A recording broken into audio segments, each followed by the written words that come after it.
माझे नाव अजय. मी स्टेट बँकेत कॅशियर म्हणून कामावर होतो. माझी बदली नुकतीच नाशिक या शहरात झाली होती.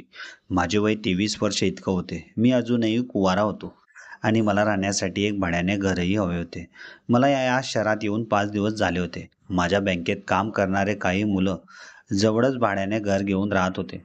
म्हणून मी पण त्यांना माझ्यासाठी घर पाहण्यासाठी फोर्स करू लागलो.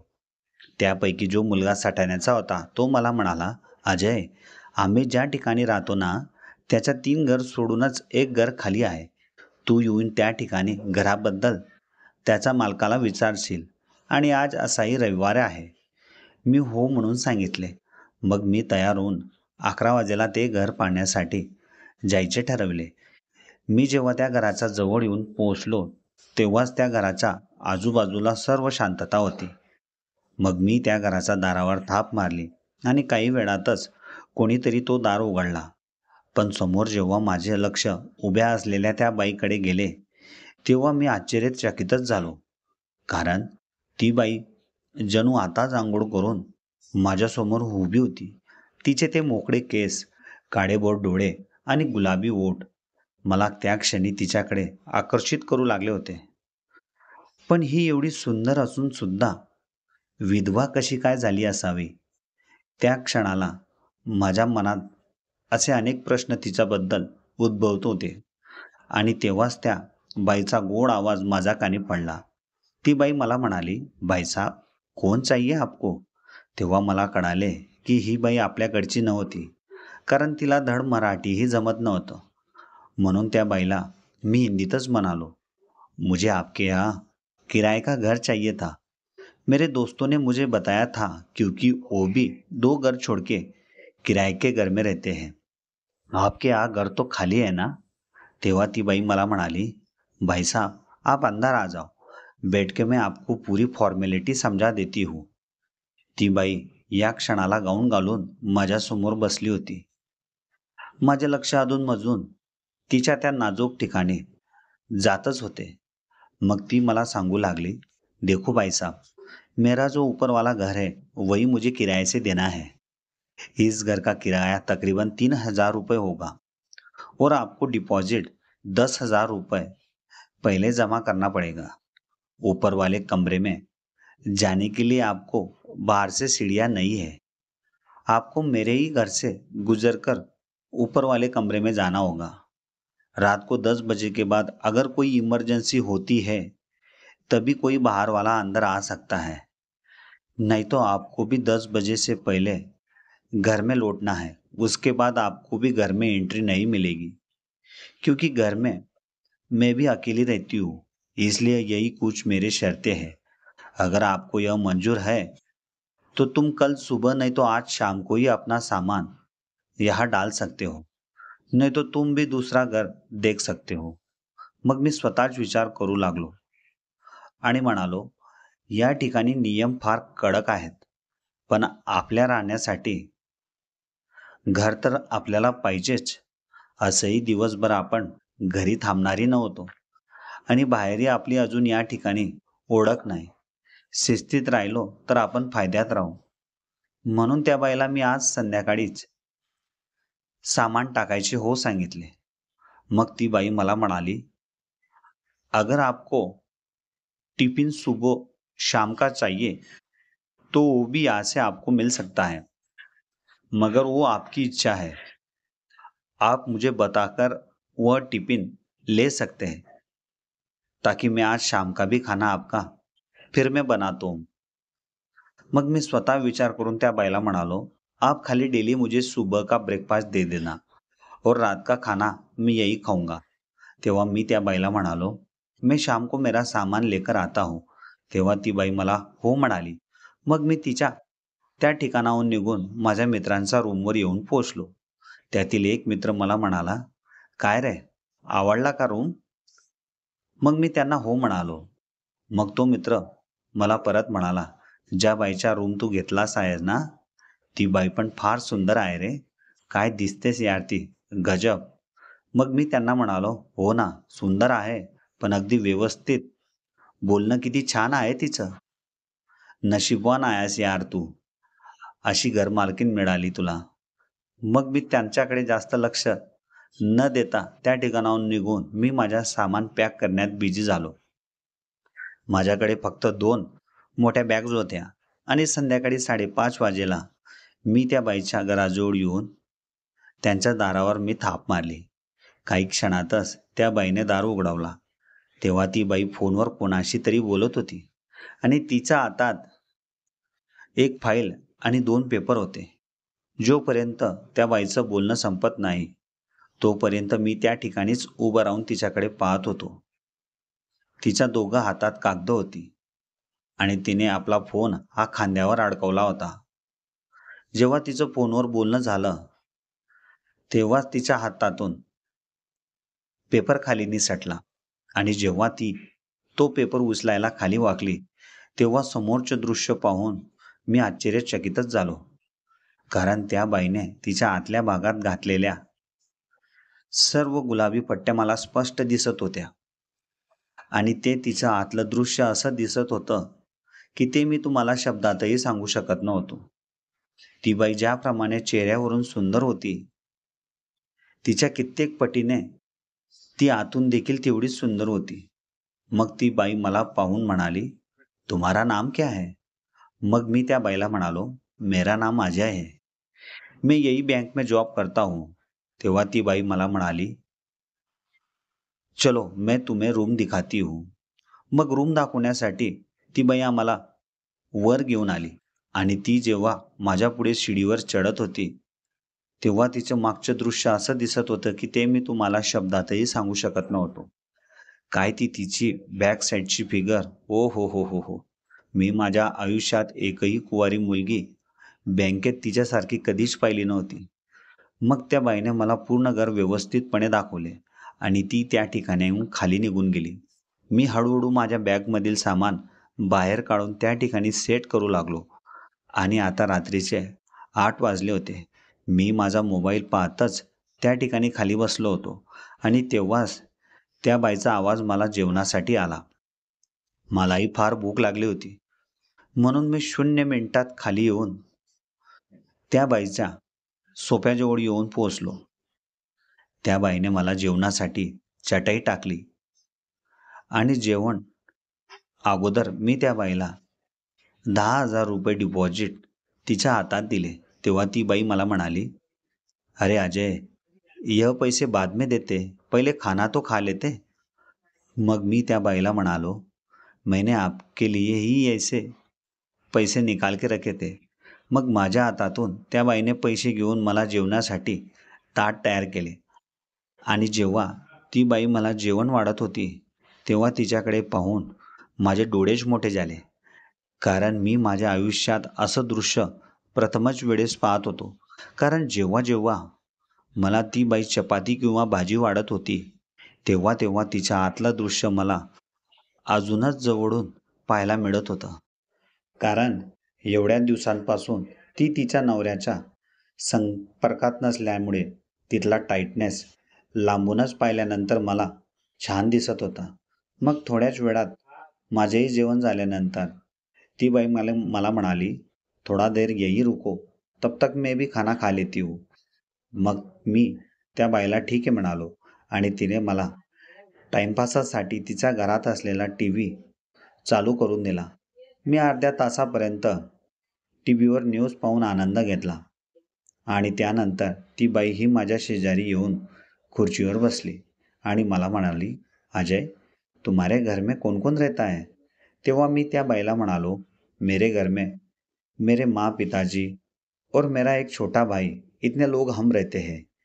तेव्हा त्या बाईला मी म्हणालो, आप इतने बड़े घर में अकेले कैसे रहती हो? आपको डर नहीं लगता? तेव्हा ती बाई मला म्हणाली, कुछ महीने तक मेरा लड़का भी मेरे साथ रहता था, मगर उसकी जॉब की वजह से उसको पुणे जाना पड़ा है.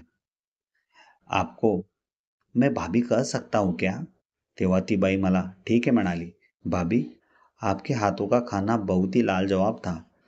अगर आप और भी ज़्यादा मेस वालों को इकट्ठा करते हो तो आपकी इन्कम भी महीने की ज़्यादा हो सकती है. आमच्या गप्पा अशाच रात्री 11 वाजेपर्यंत सुरूच होत्या. त्यानंतर मला हळूहळू फार झोप येऊ लागली होती. असेही मला सकाळी बँकेत जायचे होते, म्हणून मी वहिनींना सांगून झोपण्यासाठी माझ्या खोलीत आलो. रात्रभर मला फार छान झोप लागली होती. शांतता जेवढी त्या घरात होती. कोणाचा आज आवाज नसल्यामुळे झोपण्यातही आनंद येत होता. पण जेव्हा सकाळी ब्रेकफास्ट करण्यासाठी 9 वाजेला तयार होऊन मी खाली आलो, तेव्हा समोरचे दृश्य पाहून माझं डोकंच चक्रावलं. कारण त्या भाभी चक्क माझ्यासमोर म्हणजेच पुढच्याच हॉलमध्ये समोरच दार लावून आपले कपडे चेंज करत होत्या. मी हे सर्व दृश्य जिन्यावरून पाहत होतो. भाभी हळूहळू आपले आतले कपडे घालून त्यावर गाऊन चढवत होत्या. एवढ्या जवळून त्यांची सुंदरता पाहून मी माझे भानच हरपले. कारण माझ्या आयुष्यातील असा हा पहिलाच प्रसंग होता. मी असं पाहिलेलं दृश्य हे कितपर्यंत टिकेल याचाच विचार मी करत होतो. मला काय करावे काहीच समजत नव्हते. मग मी मुद्दामून खोकलण्याचा आवाज करून खाली येत असल्याचे त्यांना कळवले. ते लागलीच आपले कपडे घेऊन आतल्या रूममध्ये गेल्या आणि तोपर्यंत मी बाहेरच सोफ्यावर येऊन बसला. काही वेळानंतर भाभीही तयार होऊन बाहेर आल्या. मग त्यांनी मला पाहिल्यावर त्या मला म्हणाल्या, "अरे अजय, बहुत जल्दी आ गए तुम. मैंने अभी तक ब्रेकफास्ट की तयारी भी नहीं की." तेव्हा मी भाभीला म्हणालो, "कोई बात नहीं, मैं आज ऐसे ही चला जाता हूँ, क्योंकि मुझे ना 9:30 में बैंक में रिपोर्ट करना पड़ता है. मैं दोपहर का खाना वही खा लूँगा. आप खाली रात का खाना बनाकर रखना. हम साथ में ही खा लेंगे." तेव्हा भाभी मला ठीक आहे म्हणाली आणि त्यानंतर मी बँकेत जाण्यासाठी निघालो. बँकेत आल्यानंतरही पूर्ण दिवस माझ्या डोळ्यासमोर भाभीचे चित्र वारंवार फिरत होते. तिची ती सुंदरता आणि ती तिची गोरी व सुंदर असलेली पाठ आणि तिचे आतले कपडे माझे पूर्ण काम भंग करू लागले होते. आजचा दिवस जेमतेम मी भाभींच्या आठवणीत काढला. जेव्हा मी संध्याकाळी घरी आलो त्यावेळेस भाभी या खुर्चीवर बसून टीव्ही पाहत होत्या आणि मला पाहता क्षणी त्या मला म्हणाल्या, "अरे अजय, मैं कल से तुम्हारा ब्रेकफास्ट सुबह 8 बजे ही बनाकर रखूंगी, ताकि तुम जब भी बैंक में जाओगे तो तुम्हें ब्रेकफास्ट रेडी मिलेगा." मग मी काही वेळ भाभी जवळच बसून गप्पा गोष्टी करत राहिलो. तेव्हा मी भाभींना विचारले, "भाभी, आपके पति आपको छोड़ के कब गए थे? और आप ऐसे अकेले बिना पति के और बच्चे के कैसे जी पाती हो?"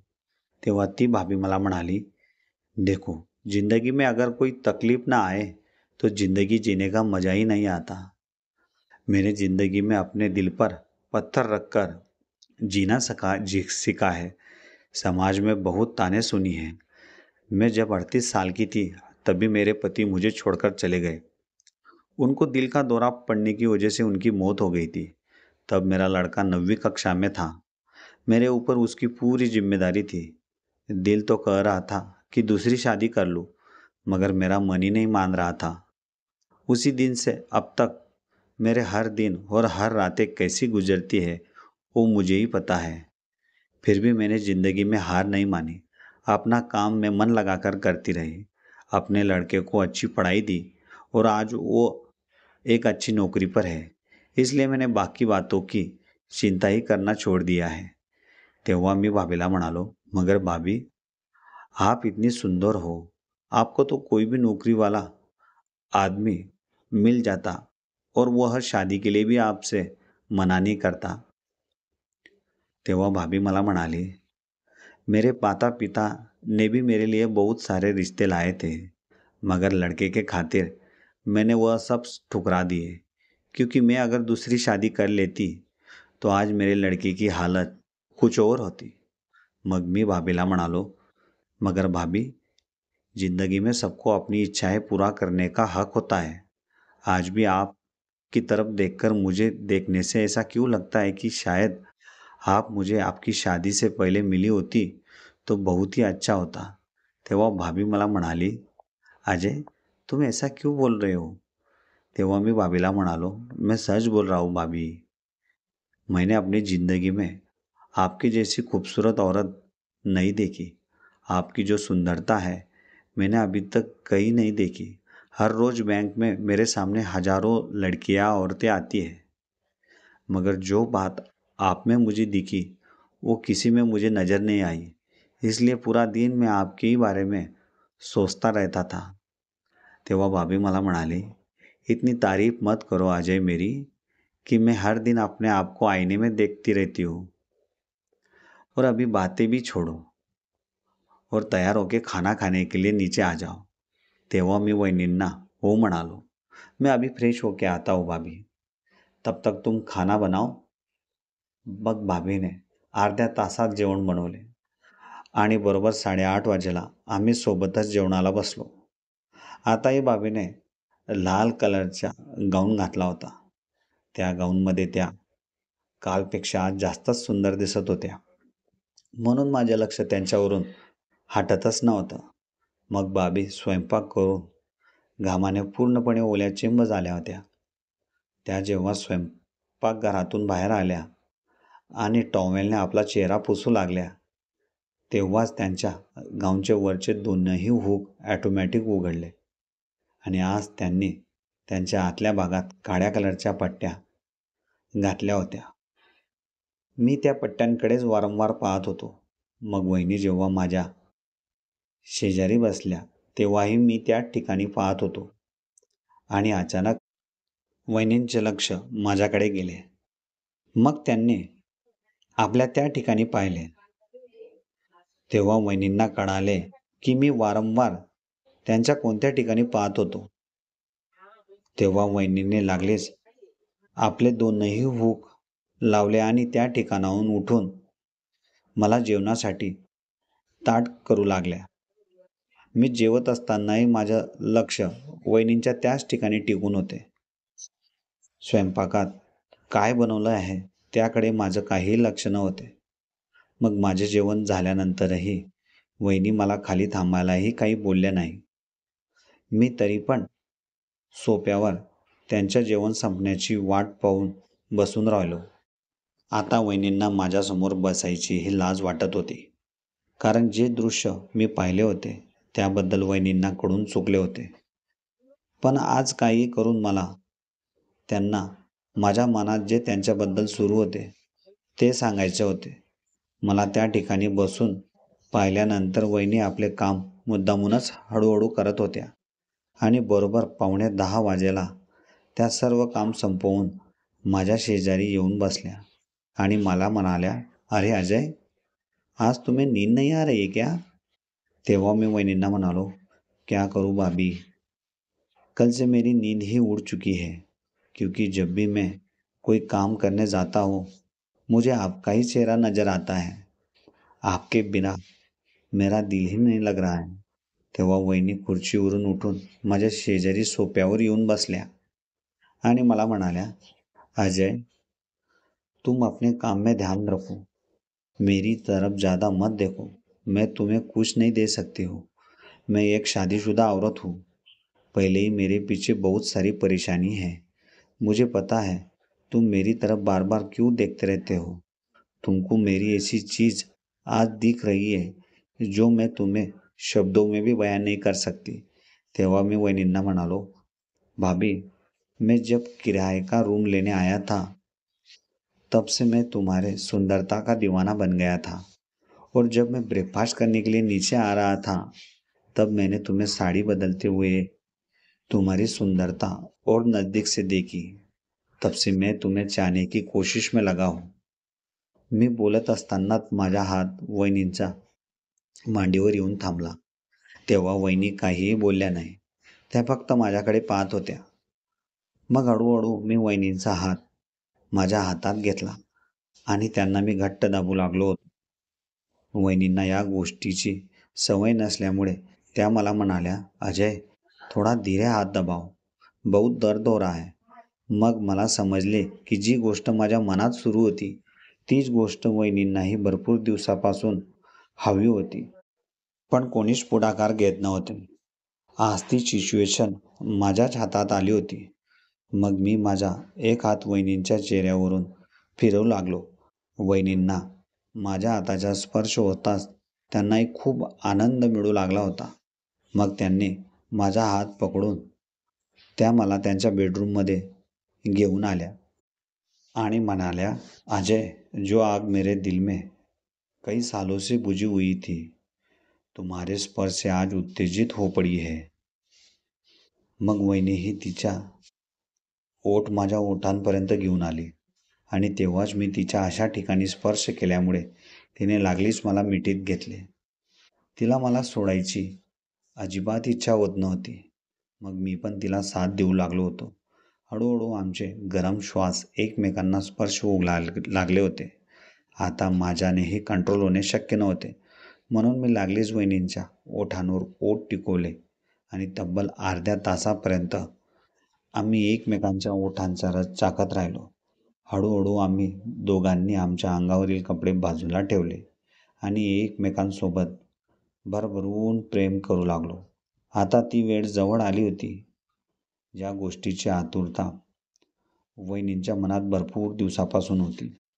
तेव्हा वहिनींनी माझ्या त्या ठिकाणी स्पर्श केला आणि मला म्हणाल्या, अजय, तुम्हारा शरीर तो बहुत ही हार्ड है. धीरे धीरे मुझे इन चीज़ों की आदत नहीं है. मैं तो बहुत तकलीफ होगी मुझे. रात्रभर मी वहिनीजवळच होतो. माझ्या रूममध्येही मी न जाता तिच्याच जवळ राहून भरभरून प्रेमांचा आनंद घेत राहिलो.